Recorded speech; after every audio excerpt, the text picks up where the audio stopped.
जय श्री राम दोस्तों। आज इस वीडियो में मैं अक्षय तृतीया, जो कि हमारे हिंदू पर्व में से एक बहुत ही महत्वपूर्ण पर्व है, क्योंकि इस दिन भगवान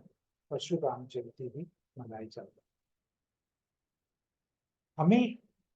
पुराने इतिहास की बात करें तो ये ज्ञात होता है, जब व्यक्ति के पास कोई चीज की कमी हो, जब किसी व्यक्ति के पास किसी चीज की कमी होती है और वो कमी को पूरा करने के लिए वो भगवान से, देवी देवताओं से प्रार्थना करते हैं और भगवान उस चीज को पूर्ण करते हैं। तो उस चीज को अक्षय पात्र, यानी उस चीज को, अक्षय मतलब लगातार वो चीज आपको मिलती रहे। जैसे कि आप पुराने स्टोरीज में पढ़ेंगे या लिटरेचर में पढ़ेंगे, एक जगह वर्णन आता है जब पांडव वनवास में थे और वो भोजन कर चुके थे, तो उन्हें संदेश मिलता है कि कुछ ऋषि मिलके उनके यहाँ आश्रम में या जहाँ रुके हुए वहां आ रहे हैं और उनसे भोजन प्राप्त करना चाहिए। तो वहां पर उनके पास जो मर्तबान था या जो खाने की चीज रखने का बर्तन था, उसमें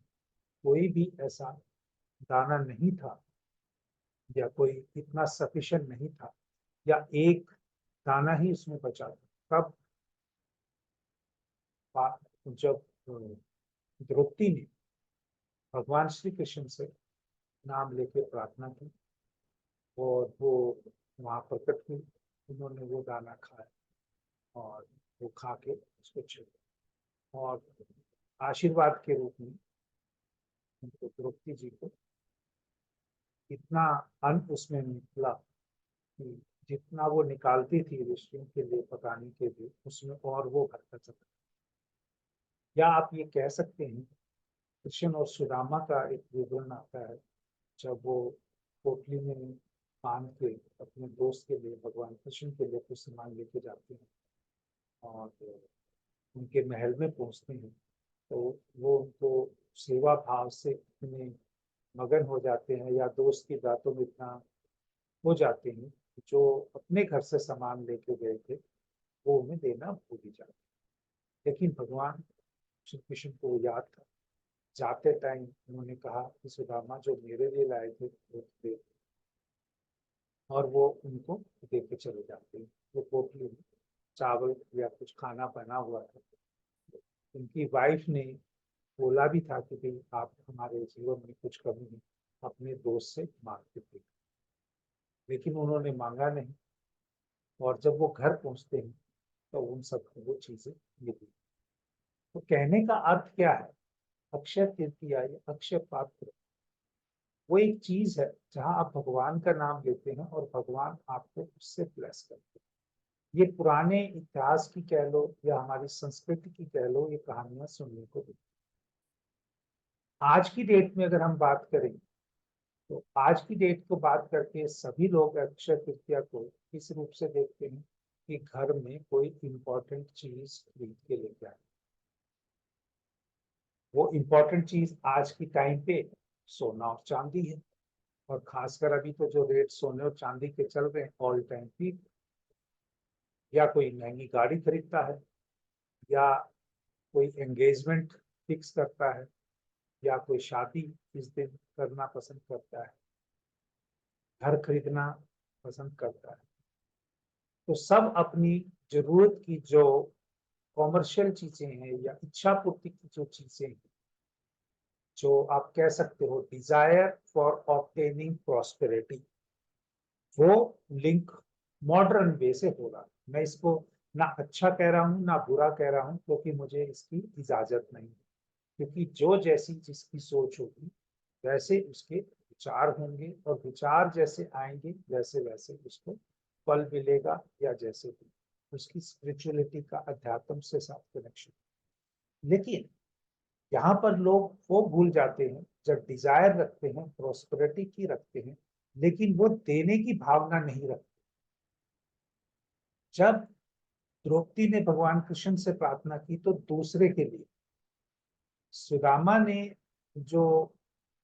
प्रार्थना उसके अपने घर के लिए थी, अपने परिवार के लिए थी, वो भी नहीं की, ये सोच के कि भी मित्र से इतनी ऑलरेडी हाव भक्त करती है, मैं उनसे कैसे। तो एक भावना का जो एस्पेक्ट है वो आज के मॉडर्न जमाने में, चाहे मैं भी हूँ, कहीं ना कहीं वो हर व्यक्ति के जीवन से मिसिंग। तो दोस्तों, अगर आप अक्षय तृतीया के दिन आप सेलिब्रेट कर रहे हैं तो प्लीज, अगर आप इस दिन कोई महंगे चीजें खरीदना चाहते हैं, आप खरीदिए। आपको भगवान ने मौका दिया है, आपको भगवान आपके अनुसार सब चीजें, सामर्थ्य के अनुसार या सामर्थ्य से अलग भी अगर आपको वो चीजों की बहुत दिनों से चाह है, तो आपकी जैसी जैसी भगवान से कनेक्टिविटी होगी वो प्राप्त करने की संभावना पड़ती है, प्रोवाइडेड वो चीज को आप शेयर करने की कोशिश करते हैं या उसको जन कल्याण के लिए या परिवार कल्याण के लिए उसको यूज करना चाहिए। तो मेरा कहने का मतलब, अक्षय तृतीया पे एक उन्नति एस्ट्रो वाला का एक प्लेटफॉर्म खाली ज्योतिष का प्लेटफॉर्म नहीं है। हमारी संस्कृति में जो अच्छी चीजें लिखी हुई हैं या उनको अच्छी चीजों को वापिस जोड़ने के लिए जो हमारा योगदान हो सकता है, उसको मैं देने की कोशिश कर रहा हूँ। तो मेरा यहाँ पर ये है कि आप अगर डिजायर रखते हैं, प्रोस्पेरिटी की इच्छा रखते हैं, तो प्लीज अपना कर्मा को पहचान, कर्मा को स्पिरिचुअलिटी के साथ जोड़ के भगवान से प्रार्थना करते हुए,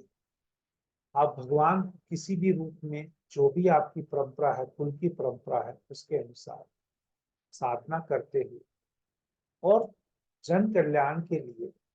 उसको कैसे यूज कर सकते हैं उस चीज को लगा। जैसे कनेक्टिविटी का है कि आप कोई भी, जैसे आजकल भगवान श्री राम का या राधे कृष्ण का, बाके बिहारी का या वृंदावन का या माता वैष्णो देवी का, जो भी, या श्री सालासर बालाजी का या हनुमान जी का, या अभी अमरनाथ यात्रा भी शुरू होगी शिव जी भगवान का, जो भी आप, या बॉम्बे के महाराष्ट्र के लोग जैसे सिद्धि विनायक जी का, गणपति जी का, या साउथ में जो लोग बालाजी मंदिर में जाते हैं, तिरुपति बालाजी, जो भी आपको नाम लेना है आप लीजिए, परंतु उसको सोसाइटी को पे बैक करने की फॉर्म में कॉमर्शियल चीजों को, या जो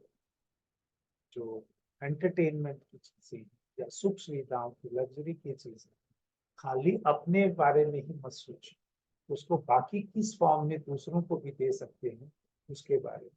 सोचिए। तब जाके वाकई में ही अक्षय तृतीया, जो कि अक्षय पात्र है, यानी आपके 10 मई को जो इस बार अक्षय तृतीया हो रही है, 10 मई 2024 को हो रही है, तो ऐसे वे में की गई प्रार्थना भगवान से जो आप कर रहे हैं दूसरों के लिए, ताकि उनको वो चीजें मिलें और इस तरीके से मिले कि जो चीजें मिल रही हैं वो बाकी दूसरों के साथ भी समय आने पे शेयर की जा सके, या उनको भी उससे वंचित ना रहना पड़े, क्योंकि सभी लोग भगवान के अंश, कहीं ना कहीं भगवान किसी ना किसी रूप में एक दूसरे से किसी को जोड़ता है। तो उस चीज को पहचान के भगवान का स्मरण करते हुए आप इस दिन अपनी सुख समृद्धि या अध्यात्म से जुड़ने की कोशिश करें। अगर आप अध्यात्म से जुड़ गए तो सुख समृद्धि उसके जो अलाइड हैं या सपोर्टिंग पार्ट्स है वो भी आपके जीवन में आ जाएंगे। तो आप अपने कर्मों की शुद्धि रखें। उन्नति एस्ट्रोवाला की तरफ से आपको फिर अक्षय तृतीया की बहुत बहुत बधाई। आप कोई भी इस दिन चीज लेके आ रहे हैं, प्लीज इस चीज का ध्यान रखिए, वो शुद्धि, मन की शुद्धि से लेके आ रहे हैं, खाली सिर्फ इसलिए नहीं कि आपको वो चीज की जरूरत नहीं है, फिर भी आप अपने घर में उसको इकट्ठा कर रहे हैं। तो हो सकता है कि भाई मेरे कहने और समझाने में आपको कुछ अंतर लगे, देखिए जब आप इसको दिल की गहराइयों से एकांत में बैठ के भगवान का स्मरण करते हुए सुनेंगे, तो हो सकता है कि आपको, अगर मान लो एक बर्तन में चावल और हल्दी रख के ही रख दिया आपने प्रोग्रेस के लिए, तो आप वो चावल और हल्दी को ही यूज करेंगे तो पूरे साल आपको बरकत मिलती रहेगी। वो भी एक प्रोग्रेस का तरीका हो सकता है। या आप अपना भगवान का नाम का जाप करते हैं तो वो भगवान के नाम जाप करने की आपको बहुत आगे प्रोग्रेस मिल जाएगी, तो वो कर सकते हैं। खाली मेटेरियलिस्टिक चीजों की बजाय आप लिविंग थिंग्स हैं उनसे अपने रिश्ते अच्छे करने के लिए इस अक्षय तृतीया को यूज करें। हाँ, पैसे खर्च करने चाहिए, मार्केट में पैसे का सर्कुलेशन होना चाहिए, उससे देश की आर्थिक विकास में मदद मिलती है, जीडीपी का भी ग्रोथ रेट बढ़ता है। तो वो सब चीजें बहुत अच्छी हैं इस चीज के लिए, लेकिन इन चीजों को आप अपना कर्म की शुद्धि से भी कनेक्ट करके हुए आगे बढ़ने के जीवन में कोशिश करें। जय श्री राम।